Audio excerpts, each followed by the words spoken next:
Hey guys,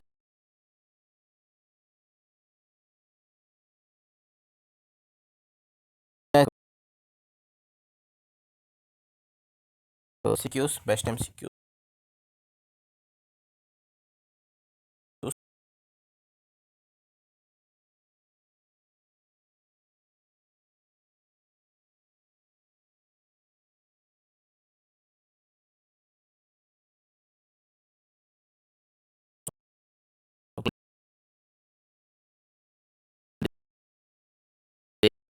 के description में डाल दूंगा उसको,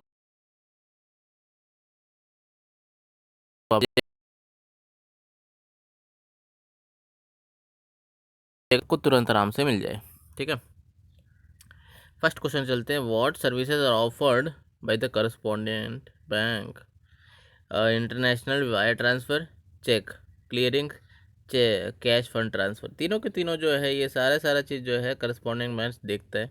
वायर ट्रांसफ़र हो मतलब जो आपका ये पैसा भेजने का होता है, या फिर चेक क्लियरिंग है जो कि आपका दूसरे बैंक का चेक लगता है उसको क्लियरिंग में लगाते हैं, या फिर कैश फंड ट्रांसफर्स हैं। ये सारा का सारा चीज़ें जो करस्पॉन्डिंग बैंक देखता है। तो आप लोग का आंसर क्या हो जाएगा?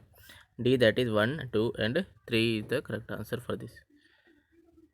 अगला है, what should the employees be aware about the handling of transaction which may be involve money laundering? Potential effect on the bank, potential effect on the banks employ, potential effect on the banks customers. सबके सब है। अगर कोई भी money laundering का कुछ भी case है तो वो बैंक पे भी असर करेगा, बैंक एम्प्लॉयज़ पे भी असर करेगा एंड बैंक कस्टमर्स पे भी असर करेगा। ठीक है, अगला है, the possibility of loss on account of default by A borrower in repayment of his obligation on the time is called. क्या बोल रहा है? रमेश ने लोन लिया, उसका ईएमआई कितना है? 10,000।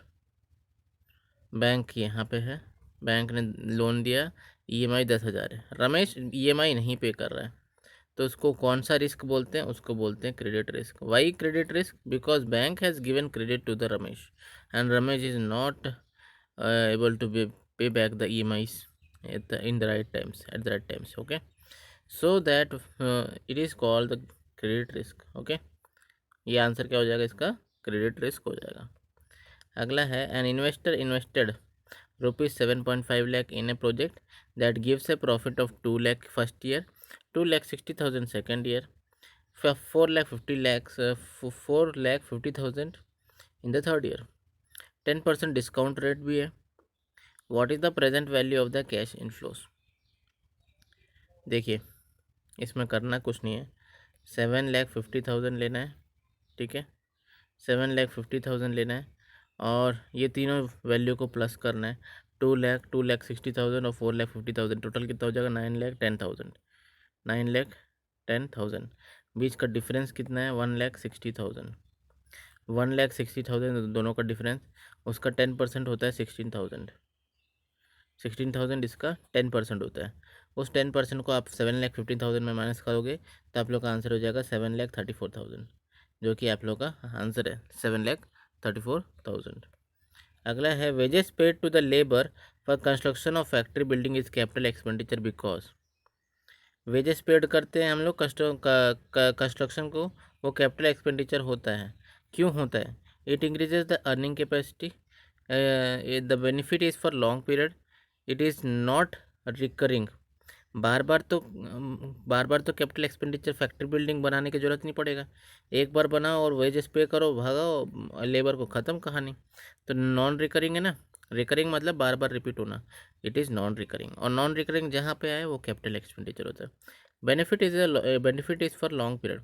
एक बार फैक्ट्री बिल्डिंग बन गया तो बहुत लंबे तक चलता है फैक्ट्री, ऐसा नहीं कि उसको फिर से एक दो दिन के बाद फिर से उसको बनाना पड़ता है। ठीक है, फैक्ट्री बन गया मतलब लॉन्ग पीरियड के लिए बन गया, इसलिए it is a long period process. It increase in the earning capacity, जैसे फैक्ट्री बनेगा तो अर्निंग के एस्पेक्ट्स, अर्निंग के चांसेस भी बढ़ेंगे। ठीक है, तो ये सारे कॉजेज जो हैं ये बताता है कि wages paid to the labourer जो है फैक्ट्री बनाने के लिए वो कैपिटल एक्सपेंडिचर में आता है। ठीक है, तो 1, 2, 3 सब आंसर इसका। अगला है, the rate of return earned by an investor who purchases the bond and holds it till it's mature is called. कौन से उस रेट ऑफ रिटर्न को क्या बोलते हैं? उसको बोलते हैं यील्ड ऑफ मेच्योरिटी। मान के चलिए आप लोग ₹1000 का है, उसमें फाइनल जो यील्ड ऑफ मैच्योरिटी है, जिस जिस रेट में उसको यील्ड ऑफ मैच्योरिटी में आपको वापस रिडीम्ड वैल्यू मिलना है, आपको फाइनल वैल्यू आपके हाथ में आना है, उसको उस रेट को बोलते हैं यील्ड टू मैच्योरिटी। ठीक है, बॉन्ड के फाइनल रेट को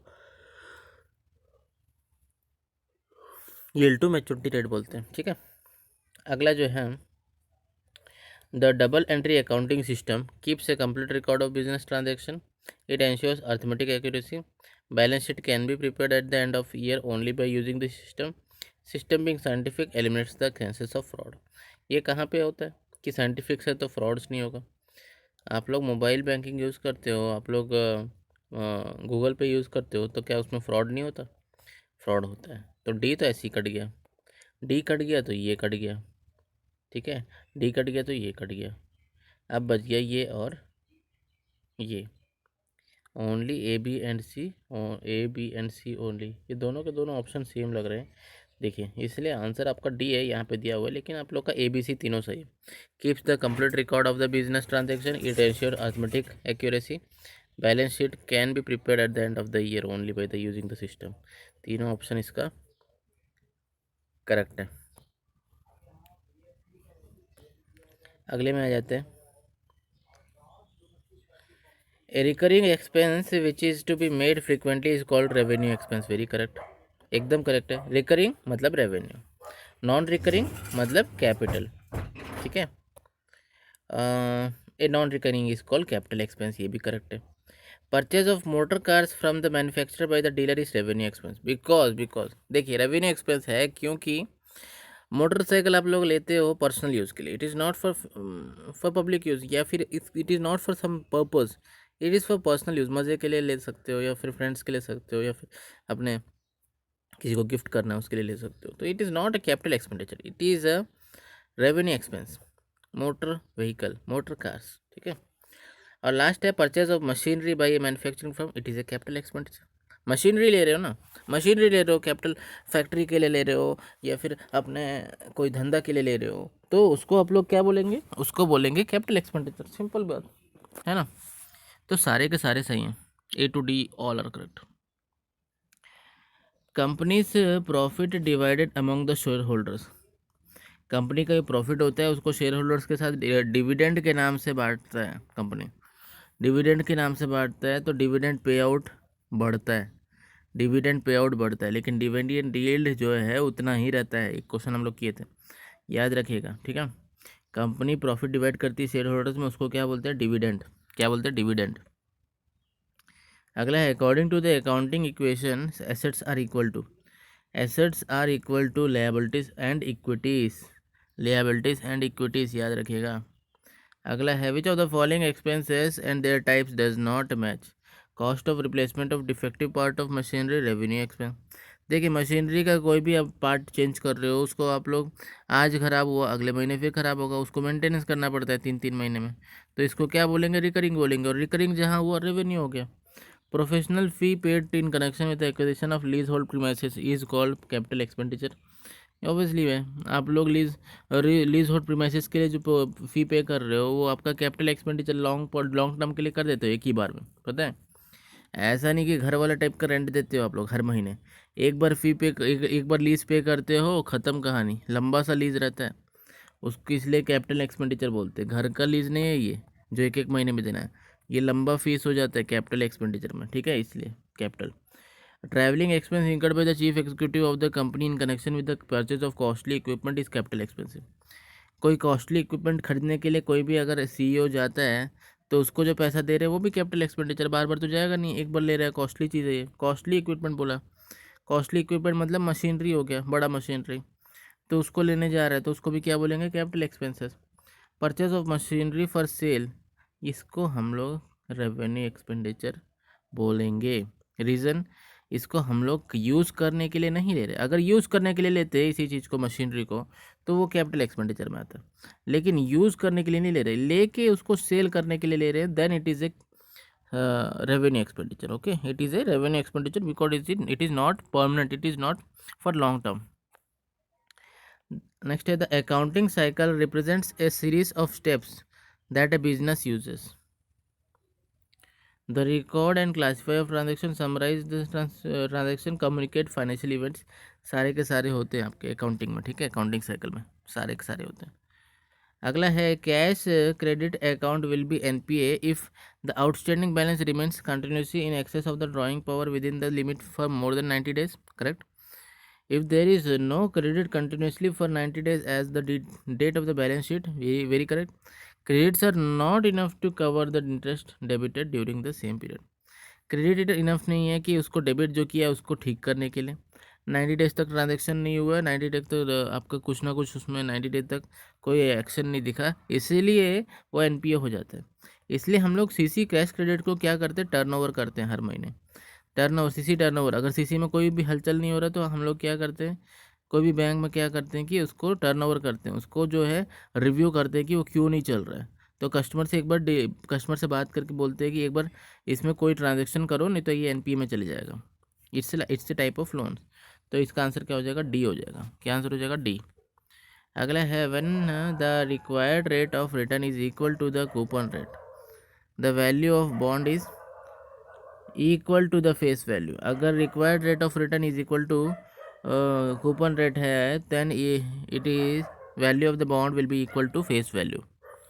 value of the bond will be equal to face value. अगला है which of the following bank employ styles arousing suspicious, lavish lifestyle, long live vacation, या फिर repeated negligence in observation of rules. सारे के सारे चीज़ें जो है वो एक सस्पिशियस थी फील करवाता है कि ये बैंक एम्प्लॉय कुछ तो सस्पिशियस है ना। अगला है आपका what is the penalty to be imposed on banks for deficiency in exchange of notes. What is the penalty to be imposed on banks for deficiencies in exchange of notes, coins, remittances sent to RBI operation of currency chests, etc. With the respect to shortage soil notes and remittances and currency chest balance notes on denomination up to 50 rupees. 50 देख रहे हो ना, इसको बस मान लो यार, इसको याद कर लो आप लोग, 50 per piece in addition to the loss. इतना तक का आपका जो है पेनल्टी लगता है। 50 का 50 याद रखो, जैसे ही पेनल्टी इम्पोज दिख रहा है और 50 दिख रहा है तो 50 मार के आ जाना, ईजी हो जाएगा। 50 रुपीज़ का जो है पेनल्टी लगता है। The responsibility of ensuring the quality and genuineness of the cash loaded at the dash would be that of the sponsor bank.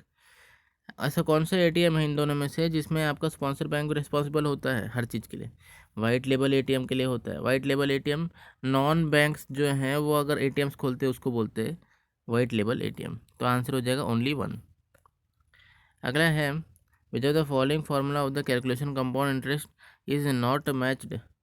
तो P into one plus r correct है, P into 1+r/4 for quarterly correct है, P into 1+r/2 for half yearly correct है, पर P into 1+r/4 weekly is wrong. Quarterly सही था लेकिन ये weekly बोल दिया तो वीकली नहीं होता है। एक तो एनुअल होता है, क्वार्टरली होता है, हाफ ईयरली होता है, लेकिन वीकली नहीं होता है, ठीक है। पी इंटू 1+r/4 नहीं होता है, तो डी इज़ रॉन्ग। अगला है dash view to controlling them and assessing the profitability and efficiency of the enterprise, costing principles, costing method, costing techniques, तीनों के तीनों इसका करेक्ट आंसर है, ठीक है, तीनों का तीनों इसका करेक्ट आंसर है। अगला है debentures carrying charge on particular asset on the company is known as. Particular asset के ऊपर अगर डिविडेंड चार्ज करेगा वो फ्लोटिंग होगा। रीज़न, वो पर्टिकुलर एसेट ख़राब भी हो सकता है, ज़्यादा भी हो सकता है, कुछ भी मार्केट प्राइस उसका कुछ भी कभी भी ऊपर नीचे हो सकता है, इसलिए फ्लोटिंग है। Debentures carrying charges on the particular asset जो है वो फ्लोटिंग हो जाता है। ऑपरेटिंग प्रॉफिट इज़, उसमें से अगर हम लोग अगर प्रॉफिट में से ऑपरेटिंग एक्सपेंसेस और डेप्रिसिएशन को माइनस कर दें तो it is called operating profit. Profit after deducting normal operating expenses and depreciation, ठीक है, then it is called operating profit. Then which financial statement is used to show what the firm owns. Firm के पास क्या है ये किस में लिखा होता है? ये लिखा होता है बैलेंस शीट में। किसमें? BS, that is balance sheet में लिखा होता है सब कुछ। अगला है which of the following statement is correct. in connection with the market value of the bond. It is the price at which the bond is usually purchased or sold. It can be different from the face value, it can be different from the redemption value. अब ये face value और redemption value क्या है? Bond का एक face value होता है starting में, उस फेस वैल्यू के ऊपर कूपन रेट के ऊपर आपको हर महीने पैसा मिलता है, ठीक है, हर महीने या हर साल आपको पैसा मिलता है, एक रिकरिंग अमाउंट में पैसा मिलता है उस कूपन रेट में। और फाइनल जो है यील्ड रिडम्पशन वैल्यू में आपको एक रेट में आपको रिडीम होता है, वो बॉन्ड आपके हाथ में आता है, वो फाइनल वैल्यू मतलब 1000 का मान के चलो, फाइनल वैल्यू 10% रिडीम होना है तो 1100 आपको रिपीट आपको वापस भी होगा। तो रिडम्पशन वैल्यू से भी अलग हो सकता है मार्केट वैल्यू, फेस वैल्यू से भी अलग हो सकता है, और फाइनली जो बॉन्ड सोल्ड होता है उसको मार्केट वैल्यू बोलते हैं, ठीक है, तीनों सही है। अगला है to ensure the company is following the accounting standards in India is duty of which of the following, then it is the duty of auditors of company, auditors of company. अगला है from the following information calculate the inventory in the beginning is 18,000, inventory at the end is 22,000, net purchase is 46,000, wages is 14,000, revenue from operation is 80,000, carriage inward is 4,000। Answer पूछ रहा है cost of revenue from operation, revenue from operation पूछ रहा है, इसको कैसे निकालेंगे हम? Revenue from operation, inventory in the beginning, inventory at the and.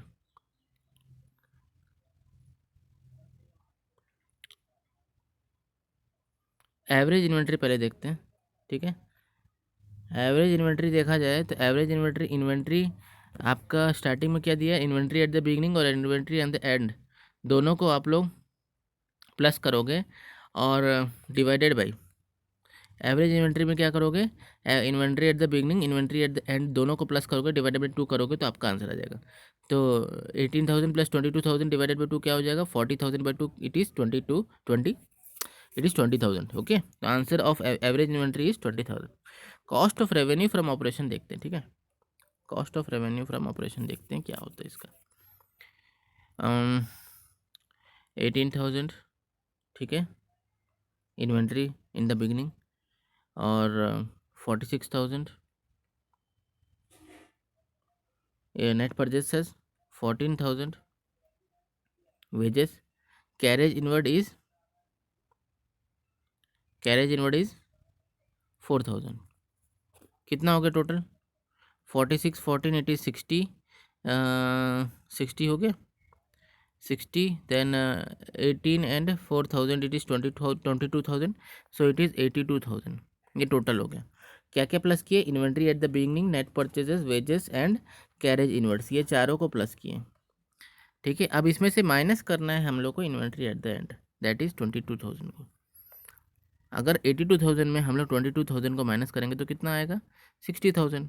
So 60,000 is the revenue from operation. करना कुछ नहीं है, इन्वेंट्री का स्टार्टिंग का price, net purchases, wages, carriage inward सबको प्लस करके इन्वेंट्री एट द एंड को माइनस कर देना है, तो आपका आंसर आ जाएगा रेवेन्यू फ्रॉम द ऑपरेशन, ठीक है। तो आंसर क्या हो जाएगा क्वेश्चन नंबर 1 का, 60,000 हो जाएगा, 82,000 माइनस 22,000।